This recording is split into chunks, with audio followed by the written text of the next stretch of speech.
Here's your business brief. First to Washington. On this International Women's Day, President Joe Biden has signed an executive order to establish the White House Gender Policy Council. The White House says the council will work on, quote, increasing economic security and opportunity by addressing the structural barriers to women's participation in the labor force. Those include addressing the wage and wealth gaps. The White House did not provide any specifics about how they intend to meet this goal. Hackers have breached at least 60,000 different organizations that used Microsoft Outlook's email server. The victims are wide-ranging. In the U.S., they include banks, fire departments, public utilities, and telecommunications companies, among others. Microsoft has blamed China for the move, although Beijing denies any role in the hacks. Meanwhile, the White House is ramping up its response. On Sunday, CNN reported the Biden administration is launching a task force to address the hack. Now to Texas, where Elon Musk is taking on the state's power market.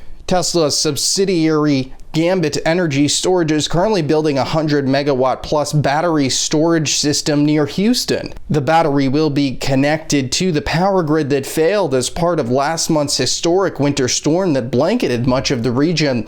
The news comes only weeks after Musk slammed the Electric Reliability Council of Texas on Twitter. Week after week, millions of Americans file unemployment claims. Despite this, Goldman Sachs says a booming job market is on the horizon. The firm projects an unemployment rate of 4.1% by the end of 2021. They say the rebound will likely be due to the hospitality industry. Last week, the majority of the 379,000 non-farm payroll jobs added came from the hospitality sector. The optimism is only emboldened by the new stimulus movement out of Washington.